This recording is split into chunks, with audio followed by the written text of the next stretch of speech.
Hola queridos amigos, bienvenidos al bosquejo de la lección de la escuela sabática. Estamos ya en la lección número 9 y el título de la lección de esta semana es Cristo, la ley y el evangelio. Para comentar esta lección está con nosotros una vez más el doctor Reinaldo Siqueira, quien es rector del SALT para América del Sur. Bienvenido. Gracias, pastor. Una alegría. Vamos a hacer una oración entonces y que Dios bendiga este estudio. Amado Padre, una vez más te agradecemos por tus bendiciones y por la bendición de conocer tu palabra. Amén. En este momento vamos a meditar en este tema tan importante de Cristo, su ley, la ley, las gentes, Señor, el pecado, las naciones, Israel. Que tú puedas conducirnos en este estudio. Amén. Por tu Espíritu, en nombre de Jesús te lo pedimos. Amén.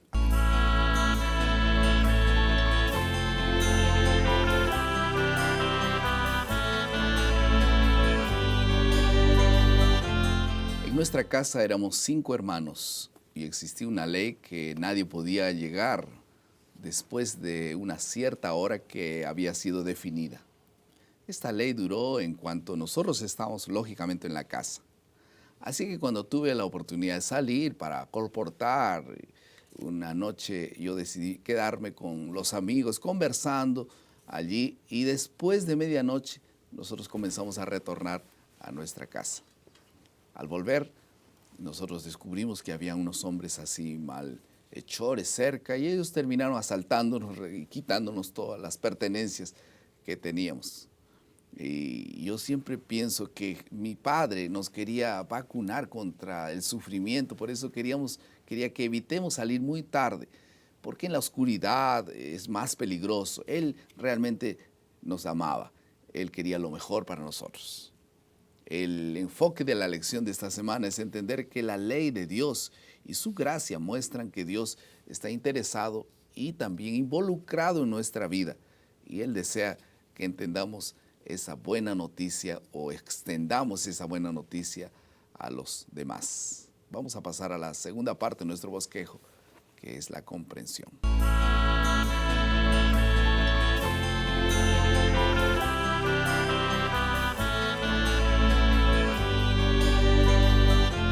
En esta segunda parte entonces vamos a tocar 3 asuntos, la ley y el pecado, la ley y Israel y también la ley y las naciones.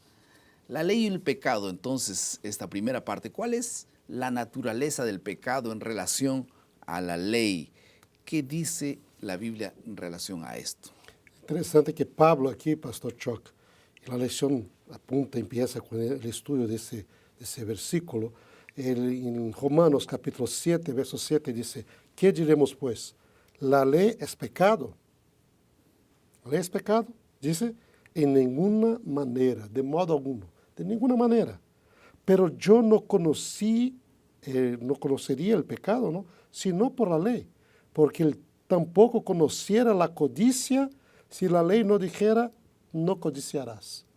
Es interesante porque Pablo utiliza aquí un pecado que quizás era un pecado lo más difícil de saber que era pecado, ¿no? Matar, robar, ¿no? Es obvio. Adulterar, esto es casi obvio. Pero codiciar, la codicia, o sea, algo muy interno, y apuntando el hecho que la ley, Dios desea no solamente los hechos que uno realiza, pero también la intención del corazón. Y codiciar puede codiciar, uno puede codiciar en su cabeza solamente. Las cosas, la casa, el auto que uno tiene.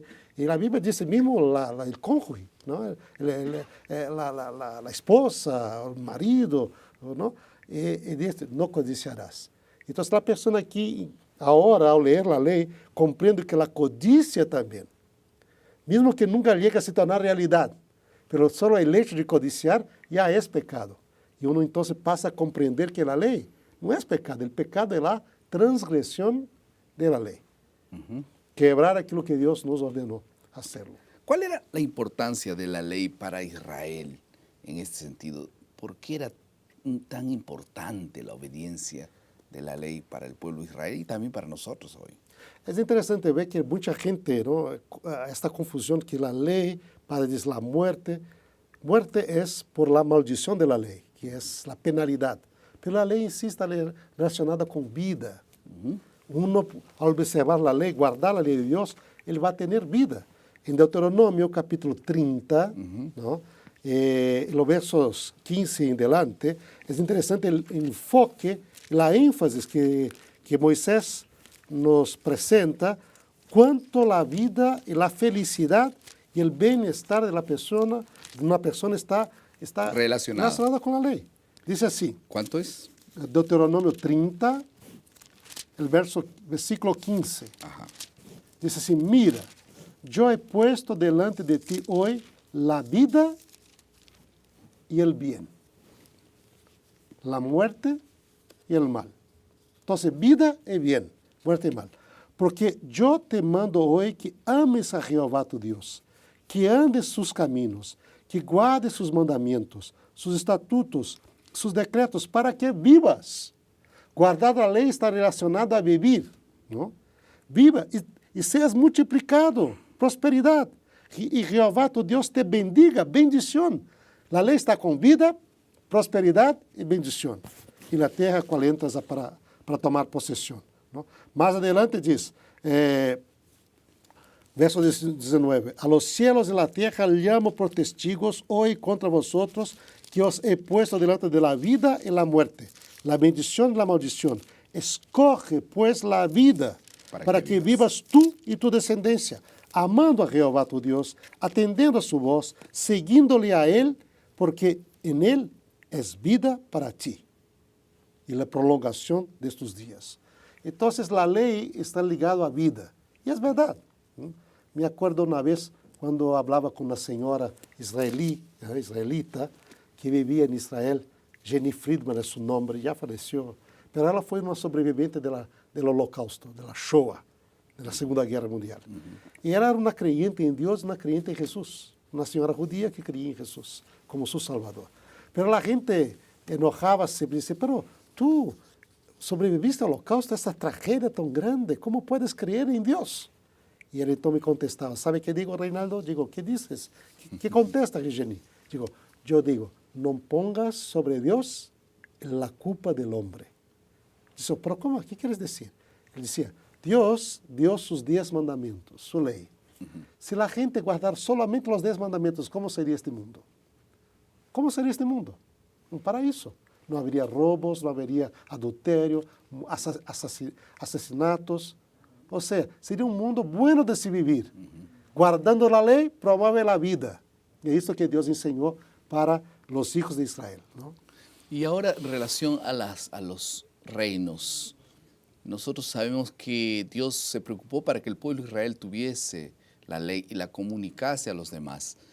¿Será que Dios ignoró a todos esos reinos vecinos porque pareciera que las naciones no supieron mucho del valor, de la bendición de la obediencia a la ley?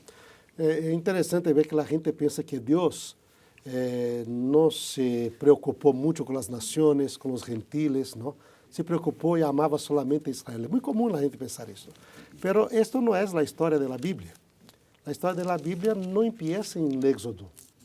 La historia de la Biblia no empieza en el Monte Sinaí.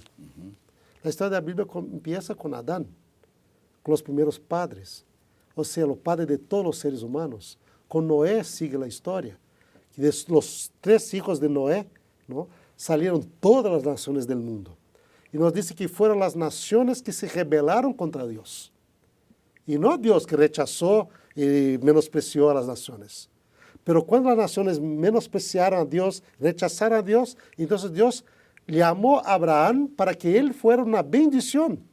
Te voy a bendecir para que tú seas una bendición, porque en ti serán benditas todas las familias de la tierra. O sea, el plan de Dios es, al escoger su pueblo, es un propósito misionero, para a través de su pueblo bendecir a los otros. Y así Israel debería llevar el conocimiento de la palabra de Dios a las naciones. Es curioso que hay una tradición judía, estamos hablando de tradición, pero muy curiosa. Se preguntaban los rabíes por qué Dios dio los 10 mandamientos en el desierto, en Sinaí, y no los dio en Jerusalén, en la tierra prometida. Y lo contestaron diciendo, esto es para que los judíos siempre no se olvidasen que la ley no era solamente para ellos.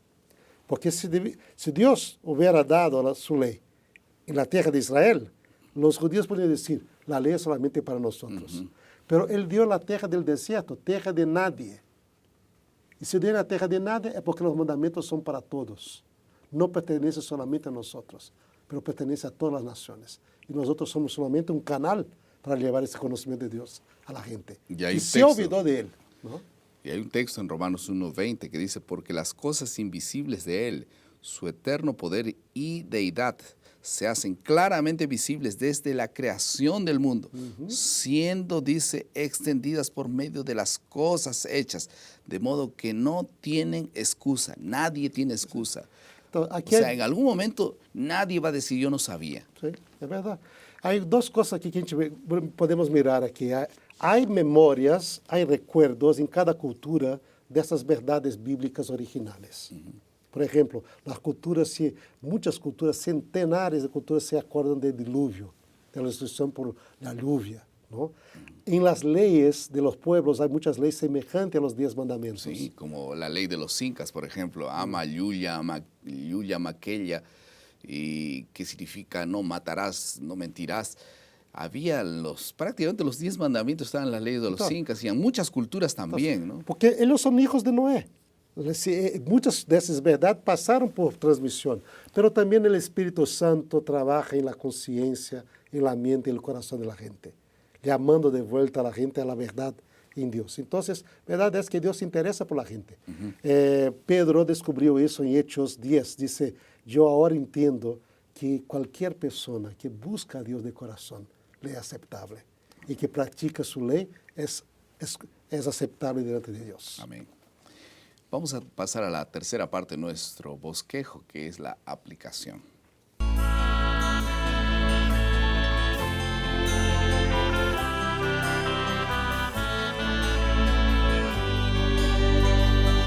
En primer lugar, nosotros debiéramos saber las leyes de Dios, que no solamente son los mandamientos de Dios, hay mandatos diversos en la palabra de Dios. Y si yo no conociera la palabra de Dios, yo no conociera la ley de Dios, yo no sabría exactamente por dónde llevar mis pasos en aquel camino. Un asunto fundamental entonces es poder saber, conocer la palabra de Dios, estudiar la palabra de Dios, estudiar los mandamientos de Dios. A veces nosotros podemos decir, yo no sabía, pero no es porque Dios escondió su voluntad, es porque nosotros no buscamos, porque la voluntad de Dios en la palabra de Dios está muy clara. Nadie puede decir, no, yo no tuve Biblia. Pues Dios va a dar un ejemplar a quien lo necesita. A todos finalmente tendrán la oportunidad de conocer la palabra de Dios. Si tú tienes una Biblia, léela todos los días. Es un desafío para nosotros. Vamos a pasar a la última parte de nuestro bosquejo, que es la creatividad.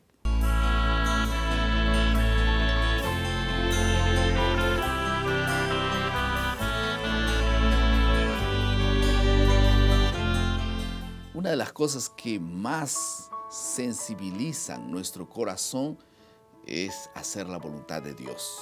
Cuando las personas no hacen la voluntad de Dios, entonces se quedan en un estado de inactividad y esa inactividad los lleva a una insensibilidad. ¿Quieren ver un ejemplo?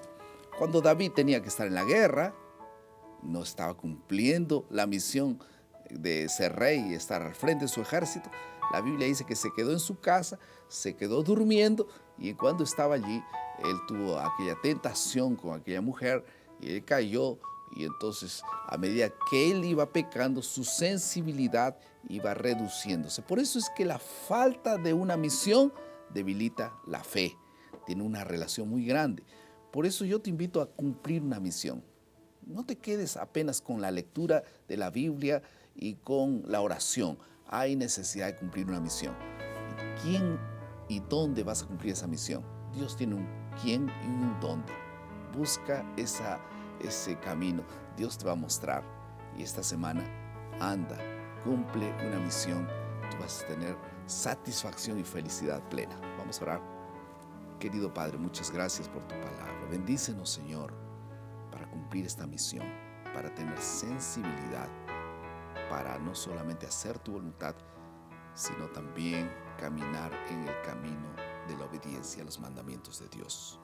Bendícenos, Señor, en este grande cometido de hacer tu voluntad y también de poder cumplir una misión. En el nombre de Jesús. Amén. Amén.